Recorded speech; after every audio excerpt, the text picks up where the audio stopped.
Welcome back to Talking Footy. Feels like to me all the neutral supporters are behind the Demons and the fairy tale that's unfolding in 2018. Nathan Jones has become a very good friend of ours on Talking Footy and he joins us again tonight. Bit rough BT calling your old campaigner. Yeah, I've got a bone to pick with you. You're old. Every week I listen to my tape and that continues to bob up, so I'm not happy with it. Let's set it straight. How old are you? 30. And is that nearly the oldest in the team? Oh, no, Jordan Lewis, 32, 3. Yeah. I'm still hanging on. Not happy at all with BT. Tell us about the excitement. Your fans have been incredible. You've played in two 90,000-plus finals. Can you believe that that's unfolding as we speak?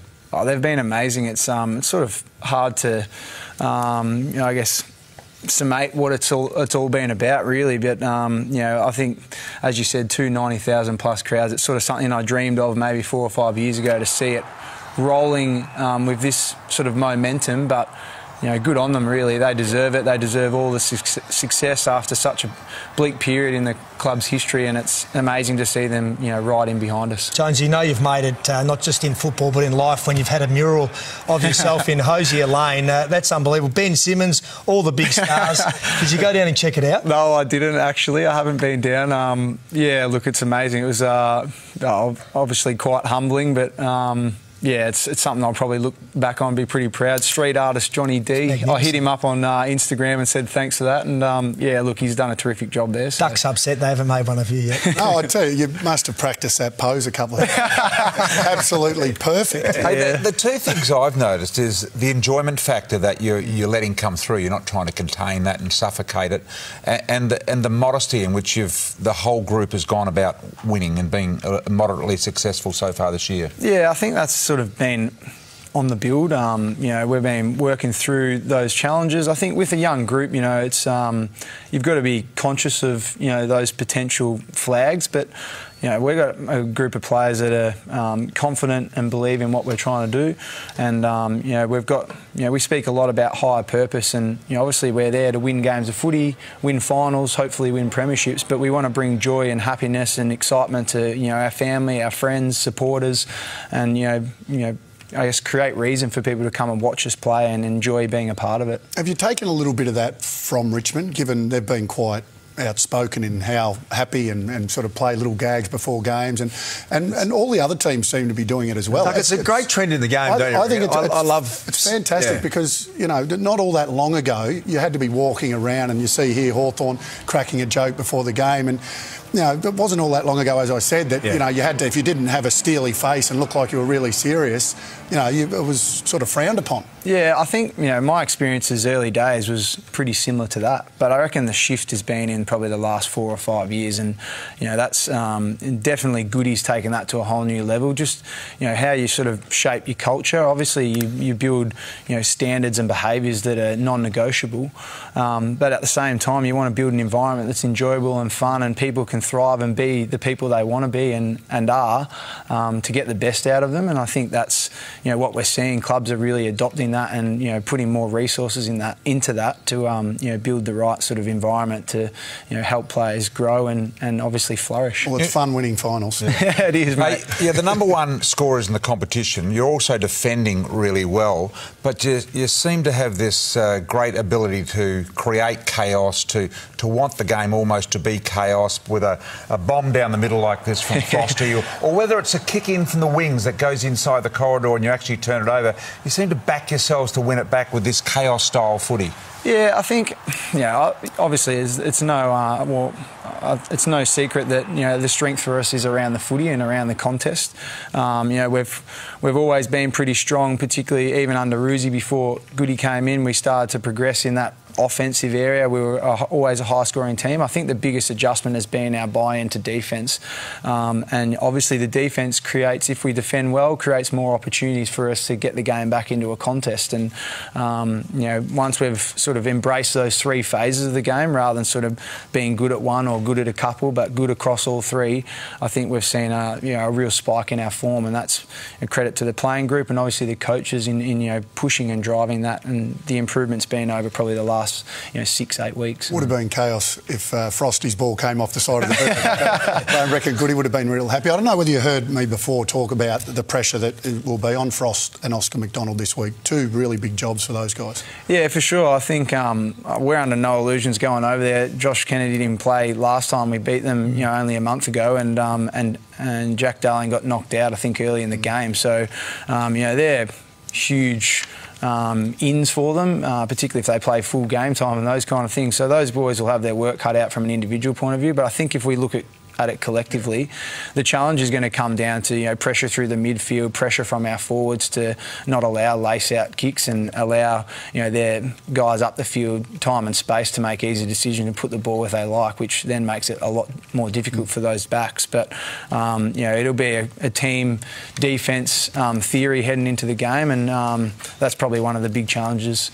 Other than probably the midfield battle. Have you been amazed at Jack Viney's impact? I know the first final he led the way with 11 tackles. He'd missed a fair bit of footy and then comes out and gets best on ground on the weekend. I mean, in your wildest dreams, you couldn't have thought he would have had the impact having missed so much footy in these 2 weeks. It's funny, I thought the commentary around that was surprising, really. We probably 8 weeks ago now, we sat back and said, let's, cool the jets, give him some time to recover, and we'll set him up to perform. And if we get there, he's going to be obviously a major in for us, and he's proven that. Almost a mini pre-season over probably a 5 or 6 week period to, we allow him enough time to get his foot right rather than sort of rush him back as maybe we saw in previous times, and that's allowed him to come on in leaps and bounds. And the work he put in, obviously these days it's so highly monitored with sports science and the like. As far as a body of work, he completed enough training to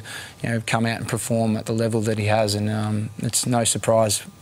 He has performed unbelievably well, though, Nathan, at the same time. Sam McClure standing by with a lot of questions coming through on social media, Sam. Yep, and they've been flooding in, Nathan. So we'll start on Twitter. Nick wants to ask, how do you block out the overbearing sound of the Eagles fans at Optus Stadium? And do you think it at all impacts on the umpiring? We've heard from Alan Richardson during the year, call it the noise of affirmation, I think, Jonesy? Yeah, that's an interesting one. I wouldn't have thought so. I would have liked to think the umpires were impartial. But, yeah, and look, it's our experience over there only a month ago. It's a pretty amazing stadium. It really is like a cauldron in there. The noise is like no other ground, I don't think, in the competition. So, particularly they came late at us in the last game we played there, and the noise was surreal, really. And but we handled that pretty well, and we expect to do the same this weekend. And Daniel on Instagram's got a left field one for you, a non-football one. Where do you get all your tattoos done, and what's your favourite? I haven't had any for a while. It's hard to pick out my favourite, but it's a good friend of mine, Simon Moody, does them out of his house over in Richmond.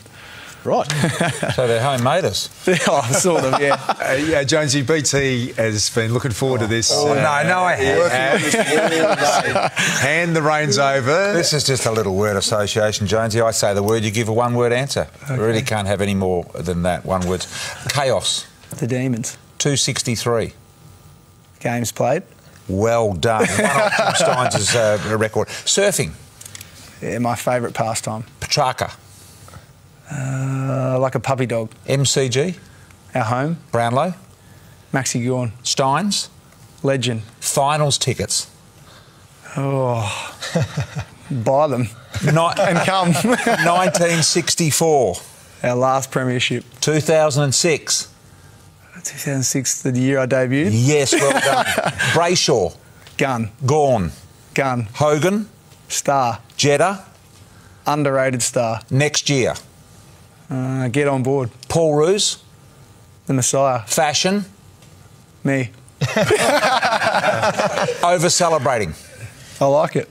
Hey, Jones, is it true that you've committed to getting a tattoo of Max Gawn if you win the flag? Well, I'm not worried about it. That's for sure. I've got a little bit of room on the backside, so that's where it'll go if we do make it. Hey, just one for me before you butt in. Petrarca. It seems to me that something happened a few weeks ago, and there's no doubt in my mind that he is playing a more selfless game by a long way than he ever has. He's almost been the leader in that. In fact, he almost gives it away when he shouldn't now. Yeah, I think he's just a young player trying to make his way, and he's obviously got super talent. But he also puts great expectation on himself, and you know, we saw on the weekend what he did after there was some critics around, you know, his performance in week 1. He just went away and simplified his game, and when he puts himself in the right positions to be involved in the contest, we sort of talk about being on the contest line, and you know, it gives him multiple opportunities to impact. And you know, when he's around the footy, he impacts because he's got terrific skill at ground level. He competes in the air, and yeah, he's super powerful. You mentioned before 2 big crowds, Friday night footy. You go over there and play a Saturday afternoon game. Boy over here tells me it's going to be 24-25. Brownie's been looking ahead. Is that a concern at all? Is that spoken about, or that's just preparation? Yeah, put more fluid in. Yeah, it's just preparation. I would have thought we get to sort of acclimatise a little bit. Getting over there on Friday, we'll have a run around at Optus. But I think last time we played there only a month ago, you know, it's sort of 10, 12, 13 degrees in Melbourne. It was 22, 23 degrees over there. So it's nothing we haven't experienced recently, and it won't be any factor in the game. 24 degrees, Duck. It's not like it's 44.